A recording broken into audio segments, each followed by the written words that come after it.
At 4 a.m. on a cold night in January, the Cleveland Browns deplaned from Denver fresh from a harrowing flight and painful defeat in the AFC Championship game. The frustrating loss didn't dampen the spirit of over 400 frozen fans who braved both the elements and early morning hours in tribute to their local heroes. We'll be back. I think they're great. They lost, but hey, they did good. They're still our Browns. They played a hell of a game. They came back, almost had it. Next year.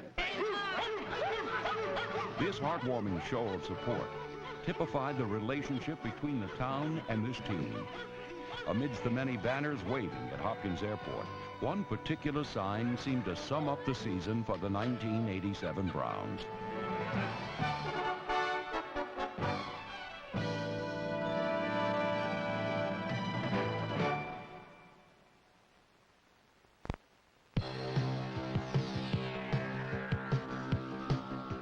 The home opener brought the season's first win as Cleveland parlayed an impressive blend of defense and offense into a romp over arch-rival Pittsburgh.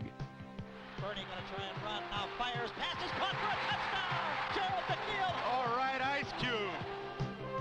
The key to victory was a new look on defense, the Browns' version of the Bears' 46. It controlled the game. The Steelers, held to just 29 yards in the second half, suffered 4 sacks and 6 interceptions, 3 coming on consecutive possessions. Hodge, the lone back under pressure, pops it out over the middle, intercepted by Matthews. He may go for a touchdown.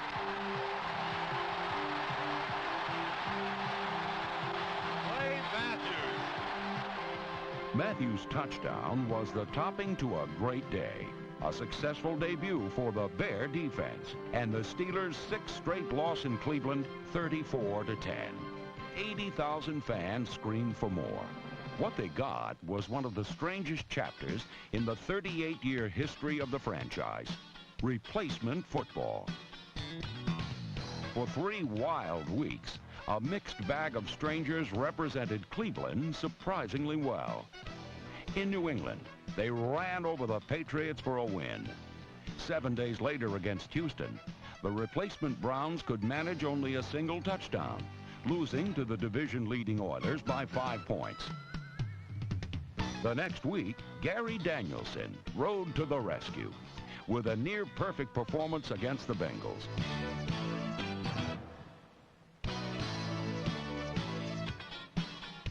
Sparked by 4 Danielson touchdown tosses, the offense exploded for over 400 yards. The commanding 34-0 shutout of Cincinnati marked the end of the strike, but not the effect of the replacement players, who had earned respect in a difficult situation with their hard play. Though their dream had ended, the players exited the NFL with heads held high. On October 26th, the regulars returned for Monday Night Football against the Rams. Having already had one Monday night game canceled during the strike, the Browns weren't about to lose in front of a nationwide audience.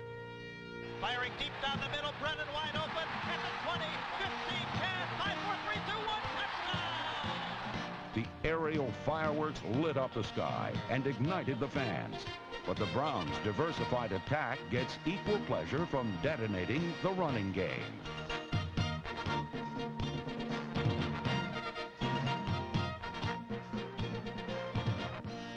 The Browns' top-ranked dog defense unleashed pyrotechnics of its own. Safety Felix Wright, number 22, showed the entire country what he could do with interceptions of 40 and 68 yards. 10, Everett to throw with time, firing on the right side, intercepted by Felix Wright. He's going to go all the way for a touchdown. Felix Wright with his 2nd interception of the game. Right in front of the dog pound behind the goal post in the bleachers. Have yourself a season in one night, Felix Wright. Felix has been everywhere tonight. The Browns celebrated a return to normalcy with a convincing defeat of the Rams and were tied for first place in the AFC Central Division. The Falcons were the next victim, cut down by number 34, Kevin Mack's lethal block. and Ernest Biner's 3 touchdowns. It was Cleveland's most lopsided margin of victory in a decade. Next up, the Bills. Kosar backpedaling, 5-step drop, pops it over the middle to Slaughter, loose at the 40. He is gone for a touchdown. That play took about 2 seconds. With 346 yards and 2 touchdowns, Kosar had outdueled Kelly in a reunion of ex-college teammates.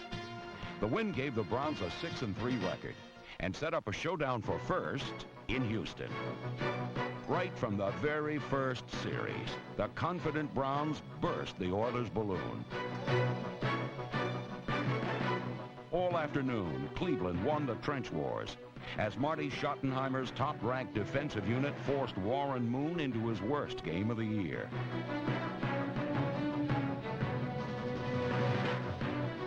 In what was advertised as a showcase for the Central Division, the Oiler offense was dismantled to the tune of a half a dozen turnovers.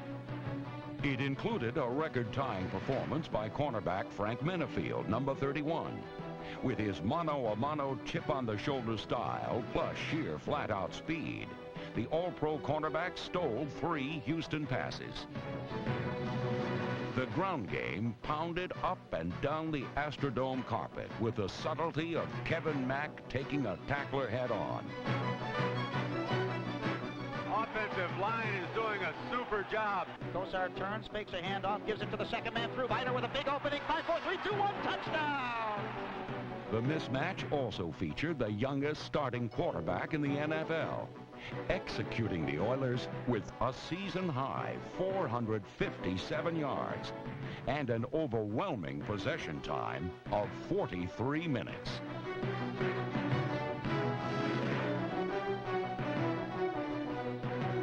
The walloping of Houston gave Cleveland a 7-3 record and sole possession of first place.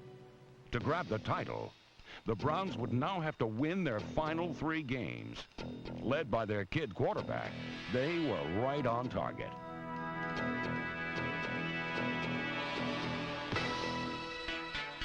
Long count by Kosar. Backpedaling. Throwing on the left side for Slaughter. He's open. Touchdown, Browns! Kosar's 4 touchdown passes paced a convincing win over Cincinnati. Against the Raiders in the Coliseum, he was even better, continuing his hot hand with 21 completions in 32 attempts for close to 300 yards. In one of his most impressive performances as a pro, the youngster riddled the Raiders' secondary.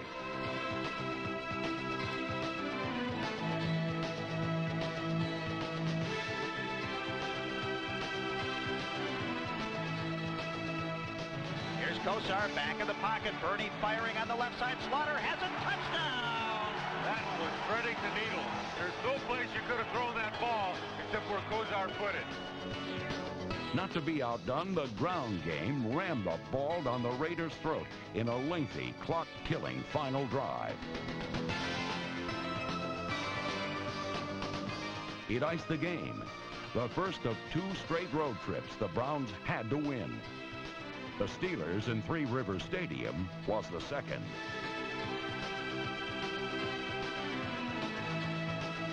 For the second straight week, Cleveland's running attack controlled the tempo of the game, and an opportunistic defense snuffed out the Steelers' final hopes of attaining the playoffs.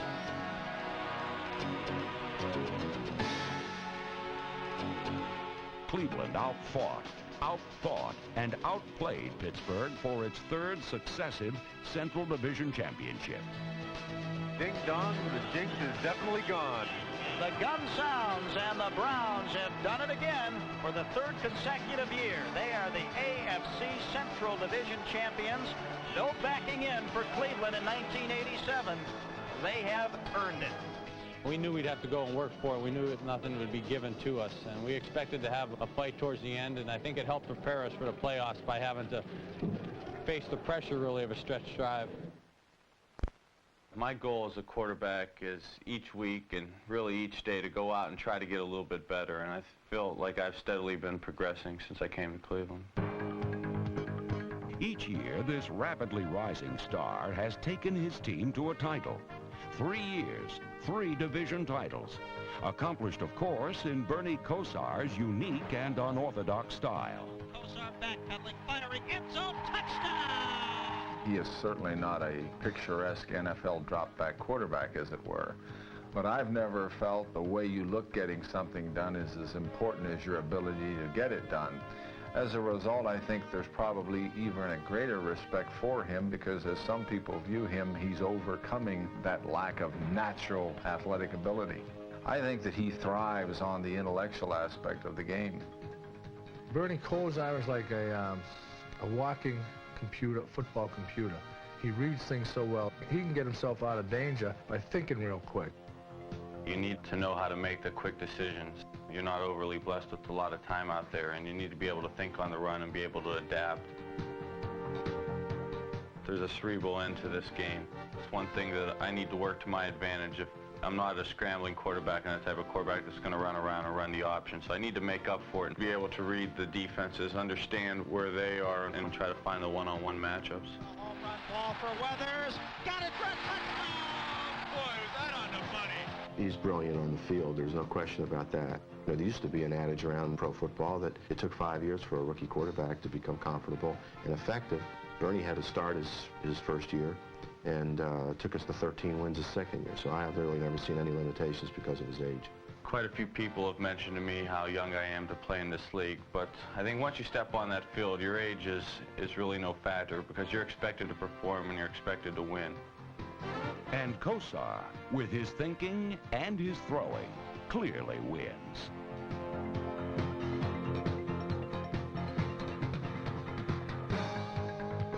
Amazingly, for one so young, Kosar's interception rate is the lowest in the league over the past 2 years. His completion rate is over 62%. And last season, he led the entire American Conference in passing. Despite his youth, Bernie knows how to look off a defender, then spot a secondary target. And he does most of his damage sidearm. I've basically always been a three-quarter to sidearm thrower. I've had quite a few people that have worked with me to try to get that to be overhand, but it's helped me out in eluding pass rushes and getting the ball off at the last second. The Browns helped his immobility by employing a cheat step, which gives him a head start on his drop into the pocket.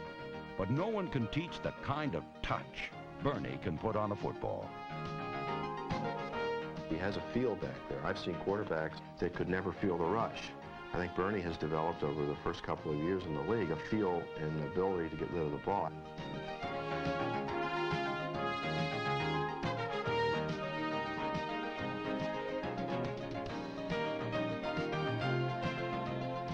Howie Long was quoted as saying that he thought he had him 5 or 6 times in the game we played against the Raiders this season.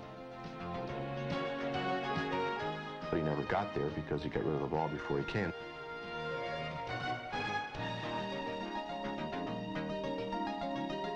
Another thing about Bernie will nickel and dime you. It seems like he's nickel and dime you on the field. 5-yard passing, and all of a sudden he'll lull you to sleep, and then there's the big one down the field. Home run ball deep down the left side. Slaughter, 50, 10, 5, touchdown! Kosar dropped it right into his hands. A perfect bomb. Sneaky fast Webster Slaughter. He's very funny in the huddle at times. Like the first play of the Pittsburgh game, there was some music playing in the background over the intercoms, and he asked the linemen, which one of you guys could name what song this is, and they all kind of giggled. But he's also a big leader on the field. I don't think you'll ever convince him that he can't win a game. I think it's that kind of faith that he's built up on this football team.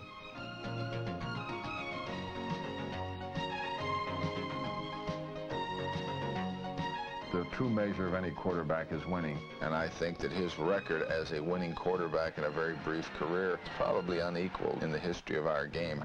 Bernie now for 3 seasons in a row has led this team to 3 consecutive divisional championships, and I think that probably speaks more clearly about him than anything that anyone can say. The coaches with the Browns tell you he's probably one of the smartest, maybe the smartest player they've ever been around.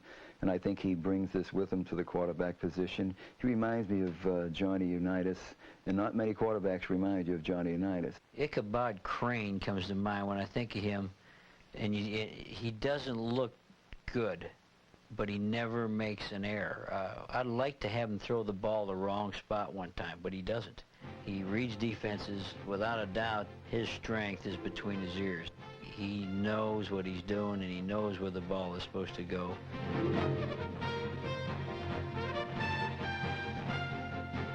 Sometimes the ugly duckling beats you the worst. Kosar is rolling right.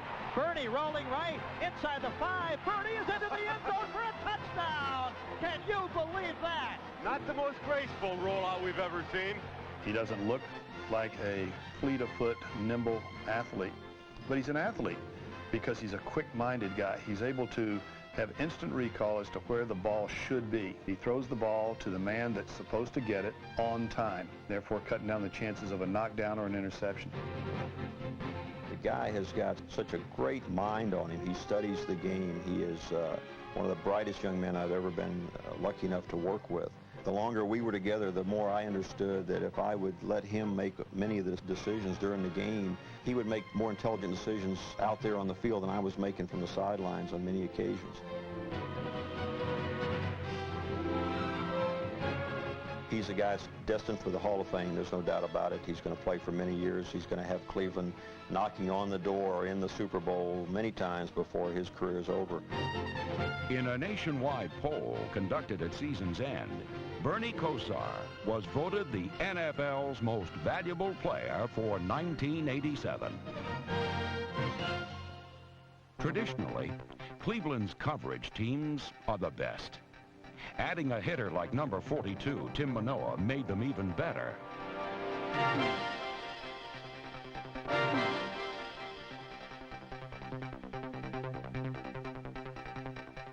The rookie fullback, a third-round pick from Penn State, also excelled as a blocker in short yardage situations.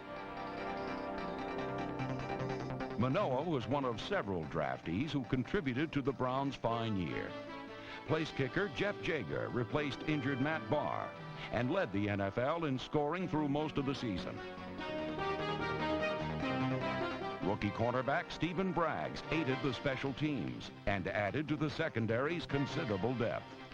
Number 73, offensive tackle Greg Riccozzi, was a second-round choice the Browns brass considered worthy of a first-rounder. His superb playoff performance and bright future underlined that lofty evaluation. Number 89, Gerald McNeil, is the most electrifying player on the squad. Last year, he had the unhappy distinction of having a pair of 73 and 92-yard punt returns wiped out by penalties. He was one of a league-high 7 Browns voted to the Pro Bowl in recognition of being the best at their position. I really think that the strength part of my returning ability probably is cutting in the hole. You know, in and out the hole real quick. I really rely on getting to the hole and making a cut and a decision and then getting right out of it. He gets a lot of foot into this one, chasing McNeil back to the 8-yard line. The cube cutting right, looking for a lane to the 20, 25, 30. The cube is loose. The cube is gone. Gerald McNeil is gone for a touchdown. While the Ice Cube produced welcome excitement, the defense rated high in producing turnovers. This one against Cincinnati also provided one of the year's lighter moments, when All-Pro linebacker Clay Matthews chose an unlikely partner in crime as the recipient for his lateral.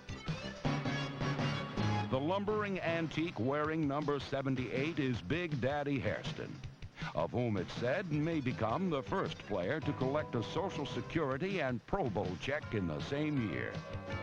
The veteran of 12 campaigns is not only an inspiration.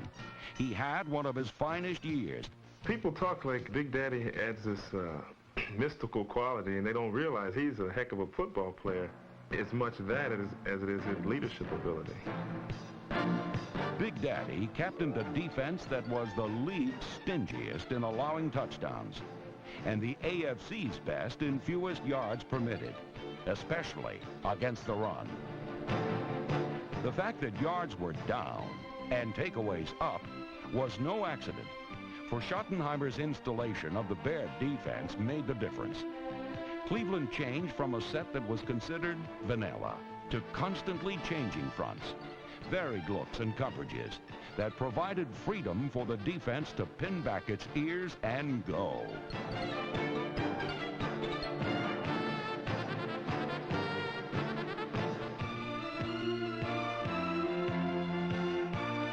In past years, the linebackers carried the team. Now, the Dogs' bite comes from its two all-pro cornerbacks, Dixon and Minifield. They're obviously, as a unit, the best in the National Football League. I think that the thing that enables them to be effective is their personality, their attitude. Hanford and Minnie each have the swaggering, swashbuckling air necessary to cover receivers head-to-head. The style that we play is based on the corners playing man-to-man. If we don't play well, the defense is not going to play well. So I don't know if we're the strength, but I know it's very important for us to play well. And they do it with a kind of sure tackling skill that wraps up a ball carrier and puts him away. Plus the ability to intimidate a receiver out of a catch with blanket coverage and hard hitting.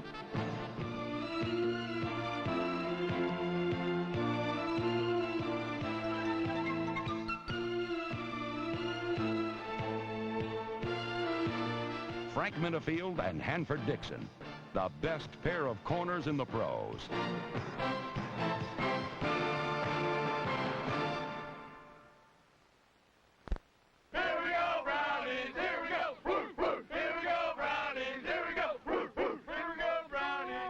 Their excitement is contagious, and it rubs off on us. When you're in the middle of a game and you hear the crowd start to rev up and roar and start barking, it really gets your adrenaline flowing, and it makes it that much easier to be successful on the next play.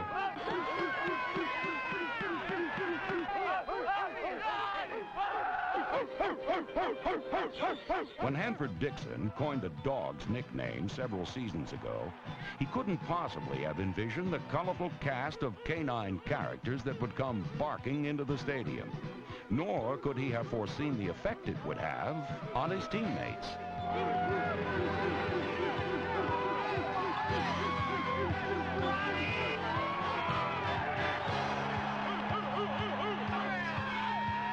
Whatever your opinion of these wacky dog lovers, the harmony that exists between the Browns and their fans of all pedigrees is real. It's why the stadium has become nationally known as Pandemonium Palace. This partnership had a genuinely positive impact on the team winning its division and gaining the NFL playoffs. It's playoff football once again here at Cleveland Stadium as the Browns revisit Pandemonium Palace for the third consecutive year in the AFC playoffs. Today, the Browns hope to take the first step toward that elusive Super Bowl championship for themselves when they take on the Indianapolis Colts. And we have a heat wave here at the stadium today. It is the robust 19 degrees at the kickoff with a wind chill factor of about 5. The Browns must stop Eric Dickerson today. That is their big mission on defense. Offensively, can Bernie Kosar weave his magic once again? For Kosar, the Browns the last couple of years have been a magic carpet ride. The mission to reach the Super Bowl, step one comes today. Right from the start, the Colts alerted the Browns they were in for a battle.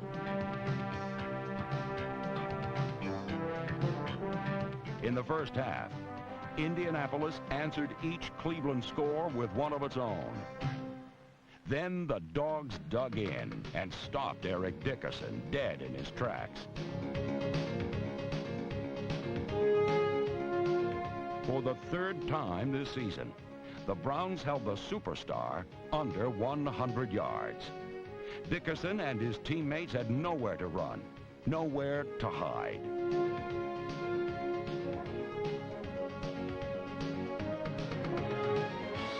The game turned on a defensive play in the third quarter when a blitzing Eddie Johnson forced a rainbow that was pulled in by Felix Wright.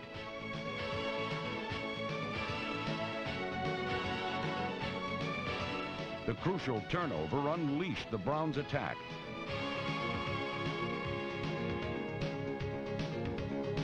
Bernie Kosar, enjoying perfect protection, sprayed the ball to 9 different receivers.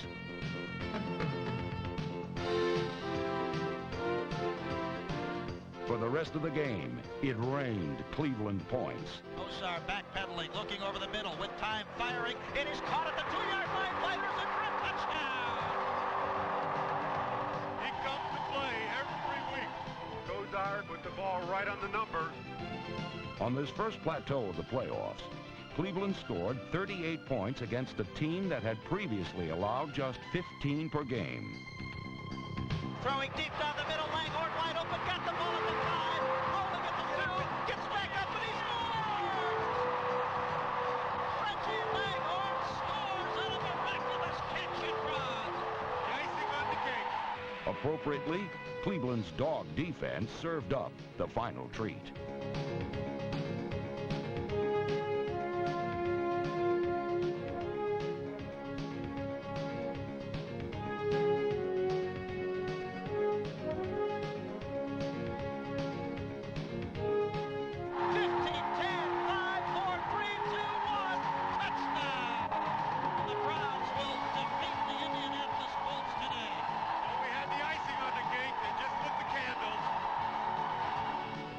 The 1987 Browns were now only 1 win away from the Super Bowl.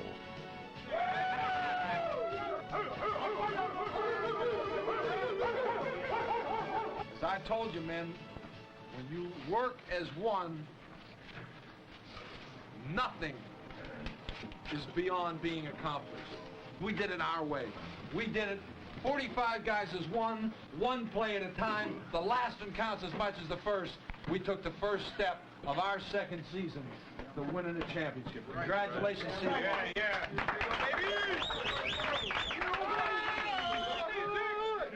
We're 4 quarters away from the Super Bowl, and Denver stopped us last year. We'll be prepared to do whatever it takes to get to that final step. From Mile High Stadium in Denver, Colorado, it's the rematch the Browns have long awaited. They've been waiting an entire year to get revenge against the Denver Broncos for losing the AFC Championship last season in Cleveland.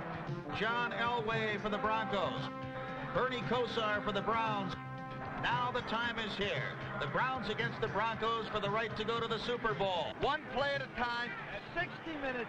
Our football team. Let's go. Kosar backpedal. Firing. Caught by Slaughter over the middle. It's popped loose and intercepted by the Broncos. And Elway Drills the pass. Fingertip catch. Touchdown. Ricky the tail back in the end zone. All week long, Schottenheimer stressed to his team they couldn't afford turnovers and still win.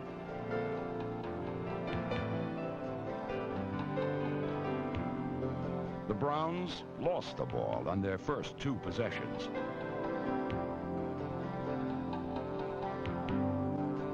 After each era, the Broncos scored. You guys are coming apart! This has really been Murphy's Law time for the Browns. Whatever can go wrong will go wrong and has gone wrong. And the Browns have greased the skids with lots of mistakes on their own behalf. Cleveland had dug a huge hole, but refused to be buried. Bernie Kosar audibilizing at the line of scrimmage. Kosar takes the snap and backpedals, being blitzed. Firing over the middle. Langhorne has it for a touchdown. The Browns beat the blitz, and they are still alive here in Denver. We on our way, man. We on our way. Here's Elway retreating to the 9-yard line. In trouble. Dancing around. Breaks free. Back at the 5. Firing.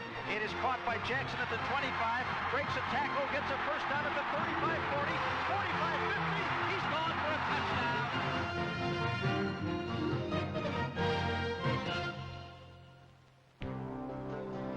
And that may be the one that turns the lights out on the Browns for the rest of the afternoon. They have a lot of work work to do and a large mountain to climb here right outside of the Rockies.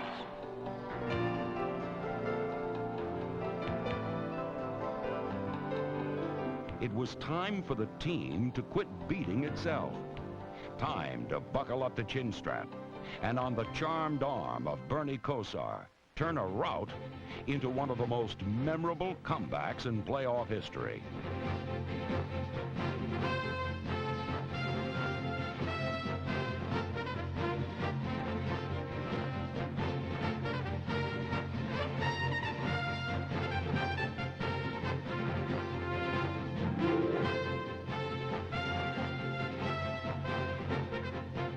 Loops it for Viner, who got it at 15, 10, 5, touchdown Browns! Viner sneaks across the goal line, and the Browns are alive and kicking in Denver. Ernest Viner's playoff numbers are mind-boggling. In 2 playoff games, that is Ernest Viner's 6th touchdown. He comes to play. Kosar goes for the long count, firing over the middle. Viner has it at the 45, breaks away at the 50, into Broncos territory. A perfect over-the-shoulder catch by Ernest Viner. Perfect touch on the football by Bernie Kosar. He put that ball just outside of Ernest Viner where he could put his hands out and catch it. Big, big third down play. 53 yards, and suddenly I hear some woofing in the stands. Due to Viner's insurmountable will and Bernie's unstoppable touch, the Browns were poised to tie the game. Bernie's back to throw, fires, touchdown Slaughter! On a slant in, the Browns are within a point of equalizing matters. We got one going now. In the mile-high atmosphere, we're a little bit short on breath. The Browns have struggled back into an even-Steven football game. They think we can't play? Hey, but this is our game, baby. We take it to it right now. One more turn. One more turn. Right now. Right now. No way. With 3:53 remaining, the Browns took the field for their final drive. One last try amidst the crescendo of drama of this amazing championship game. Must go 76 yards to equalize things, and they have 3 minutes and 53 seconds to do it. When you win a national championship at the age of 19, you don't fear anything.